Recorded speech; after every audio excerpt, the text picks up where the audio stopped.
Arrête de faire semblant, a claqué mon père. Je me souviens plus du son de sa voix que de la douleur. Tranchante, définitive, comme une porte qui claque. Je m'agrippais au mur, la vue brouillée, le souffle court. Ma tante a ricané. Il veut juste qu'on se fasse remarquer maintenant qu'il a perdu son travail. Son parfum se mêlait à l'odeur de rôti de bœuf et de vieux tapis. J'ai essayé de répondre pour leur dire que je ne faisais pas semblant, mais ma poitrine s'est serrée, mes genoux ont flanché. Quelqu'un a murmuré « On y est encore ?»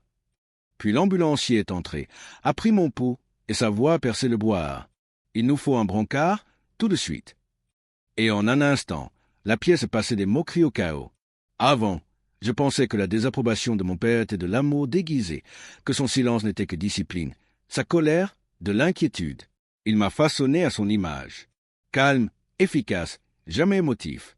J'obéissais parce que je pensais qu'un jour, si je travaillais assez dur, il serait fier de moi.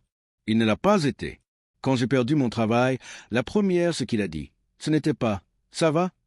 C'était « je te l'avais dit, ce secteur, c'est une impasse. » Ma tante, toujours son écho, a renchéri avec une sympathie si douce qu'elle aurait pu faire pourrir les dents. « Il est juste trop sensible, » disait-elle, les yeux doux, la voix empoisonnée. « Il ne supporte pas la vraie vie. » Ce soir-là, j'étais assise dans ma voiture, devant leur maison, celle où j'ai grandi, à regarder les rideaux frémir de leur rire. J'aurais dû laisser tomber. Mais la douleur a une mémoire, et la mienne n'oublie jamais. Le premier signe que quelque chose clochait est apparu 3 mois plus tôt, quand j'ai remarqué le relevé de prêt à mon nom, la signature de mon père à côté de la mienne. J'ai cru à une erreur. Puis la deuxième lettre est arrivée. Un autre prêt. Ma tante comme co-signataire. Ma famille, il s'est avéré, avait utilisé mon crédit pour financer leur investissement, une transaction immobilière qui avait échoué bien avant que je ne perde mon emploi. Ils m'avaient fait passer pour l'imprudente, la ratée, le fardeau. Pendant ce temps, il saignait discrètement mon avenir à huis clos. Quand j'ai confronté mon père, il n'a pas nié. Il a juste souri. Ce sourire crispé et méprisant. Tu ne peux pas comprendre comment fonctionnent les affaires. C'est de l'argent de famille. Des risques familiaux. Famille. Ce mot est devenu une malédiction dans ma bouche. Je n'ai pas réagi. Pas à ce moment-là. J'ai hoché la tête, écouté et même présenté mes excuses pour le malentendu. C'est le propre du fait d'être sous-estimé. Ça me donne de l'énergie. J'ai commencé à élaborer un plan. Première étape, les informations. J'ai demandé tous les relevés de crédit, tous les documents, toutes les signatures, discrètement, méthodiquement. Deuxième étape, la pression.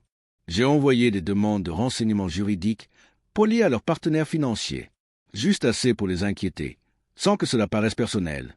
Troisième étape, la révélation. J'ai appris que le fonds de charité de ma tante n'en était pas un du tout. C'était une façade pour des impôts impayés. Alors, j'ai prévenu un auditeur anonymement. Et dans la société de mon père, il avait utilisé mon nom sur un compte parallèle que j'ai fermé dès que je l'ai découvert. Il ne s'en est même pas rendu compte avant que le paiement des salaires ne soit rejeté. Je n'avais pas besoin de crier. J'avais juste besoin de... Il resserrait l'étau, une signature silencieuse après l'autre. Au moment de l'infarctus, j'avais déjà déposé les plaintes pour fraude. C'est ironique, non? Le stress lui fait le même effet que la trahison sur moi. Quand les ambulanciers m'ont soulevé ce soir-là, mon cœur battant la chamade, il est resté figé, les yeux écarquillés, me voyant enfin comme un être fragile, humain, peut-être même digne d'être craint. Mais mon infarctus n'a pas été fatal. Sa réputation, si, la fois suivante où je l'ai vu, c'était à l'hôpital. Les rôles étaient inversés. Il paraissait petit, sa blouse d'hôpital pâle sur fond de lueur orangée du crépuscule. Sa voix tremblait quand il a demandé « Pourquoi tu me fais ça ?» J'ai souri. « Calme, maîtresse de moi. Je ne te l'ai pas fait. Papa. Tu l'as fait ?» Il cligna des yeux, confus. « Tu as dit que je faisais semblant. » Poursuivis-je en sortant un dossier de mon sac. Les documents, signés, scellés, irréfutables, tombèrent sur son lit comme des aveux. « Tu m'as dit d'être forte, d'arrêter de faire semblant.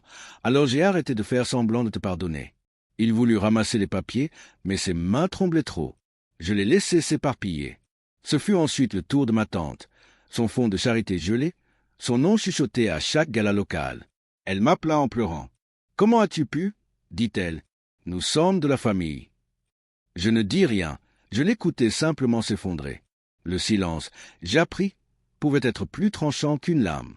La beauté de la vengeance ne réside pas dans la destruction. Elle réside dans le contrôle. Il m'avait pris le mien en falsifiant ma signature, en se moquant de ma douleur, en rejetant ma vérité. Je ne me suis pas contenté de la récupérer. Je les ai étouffés avec. Quand on me demande des nouvelles de mon père maintenant, je dis qu'il se remet, que nous essayons d'arranger les choses. C'est ce qu'ils s'attendent à entendre. Ils ne comprendraient pas que j'ai déjà fait mes adieux. Debout à son chevet, je l'ai vu enfin comprendre la peur.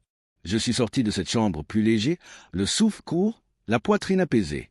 Certaines nuits, j'entends encore sa voix. Arrête de faire semblant. J'en ris presque, car il avait raison sur un point. Je faisais semblant.